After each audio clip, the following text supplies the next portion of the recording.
Good day, everyone. So today we are now in Unit 6, Lesson 2, which is all about rainfall-induced landslide. Do you have any idea what is rainfall-induced landslide? Yes, it is all about the heavy rainfall that causes landslide. So at the end of the lesson, we will able to analyze the causes of geological hazard. First, let us define what is landslide. We already know what is landslide, right? But however, according to geological science, landslide is the downslope movement of soil, rock, and other organic materials under the effects of gravity and the landforms that results from such movement. Landslide occurs anytime and anywhere, especially sa mga humuko na yuta sa bukid na dali ra malaka every time there's a heavy rain. That's why it can cause hazard or danger to the people living in that area. So there are 5 types of landslide. So the first one is fall. A fall begins when the material on cliffs or steep slopes lose support or becomes fractured from the main rock.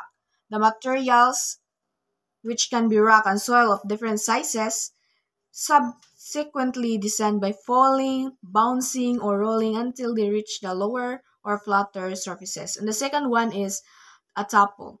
A topple happens when a block of materials is detached from a steep slope, such as a cliff, and moves forward and downward around a point of access. Toppling can occur because of the weight of the material or due to the cracks in the mass created by water or ice. Some topples can also end up falls or slides. So, the difference between the two is that a fall, if kani mao ang mahitabuan sa landslide, kani nga, is mag-bounce-bounce pa siya usa mudong sa ubos. And the topple one, if kanang mag-landslide siya pero paana. Like, mabuwag ra siya pero paana ang ijahang kanang forma or direction sa landslide. Okay, masabot ra? Is it understandable? So the next one or the third one is a slide.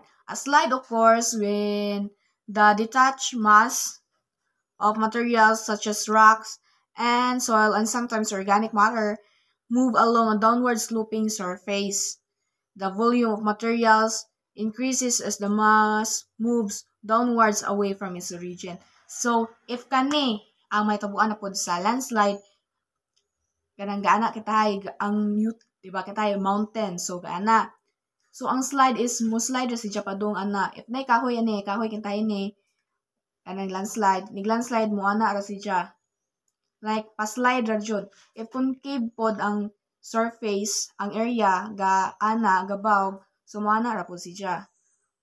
Remember nga, if nay kahoy ani, gapundo ra siya, wa siya na ana o na ana. Like, steady ra lang siya.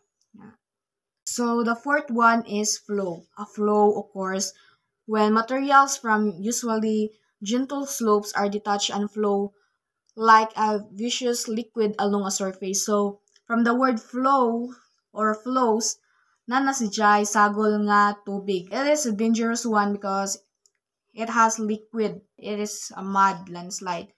So, example, 2006, there's a debris avalanche in St. Bernard, Southern Leyte. After 10 days of heavy rains and a minor earthquake.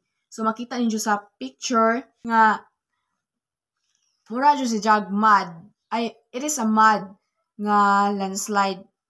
Para po ng lahar. Lahar. Muna example of debris flow. Kanang gikan volcano, then ang lava ni flow sa yuta nga. Very delikado if naka ng lugara. So, the last one is spread. This occurs when the mass of soil or rocks extends or spread laterally. From the word spread, it spread lateral. Dako si jagi kat agan. Ang landslide dako si jagi sakop. So this mass movement of rocks and soil can usually be observed when there is an earthquake. So kalainan lang sa spreads o sa flow is ang flow na ay sagol nga tubig and while sa spreads is wala. Dako ra sa katagan nga pagka landslide. So now let's talk about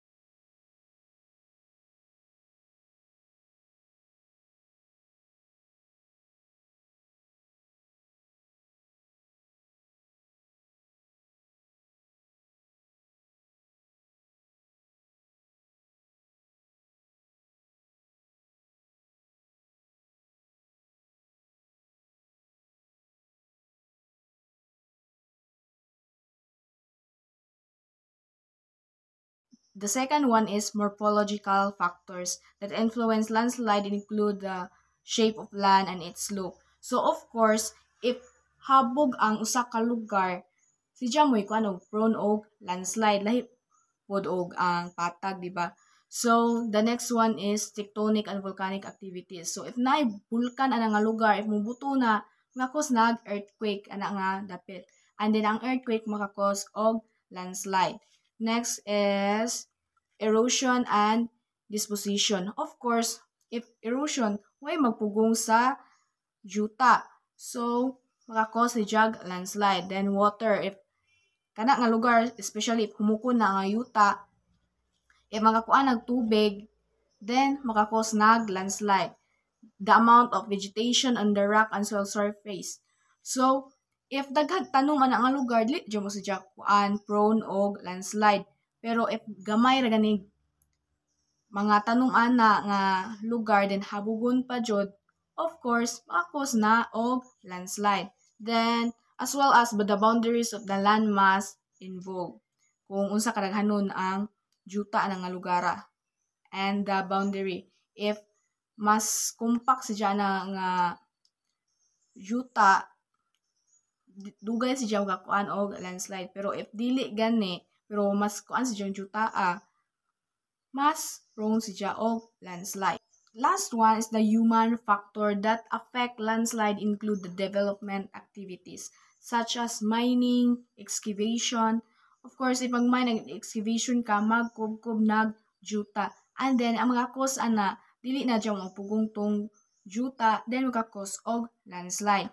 Then, building of roads and dams. Of course, mag-build kag road and dams, magkuan yapon kag juta na mo tong ang uban nga karsada landslide because dili na ligon ang juta. And then irrigation. Of course, ang mga tao magkuan man nag-agianan para sa tubig, magkakos gyapon na og landslide.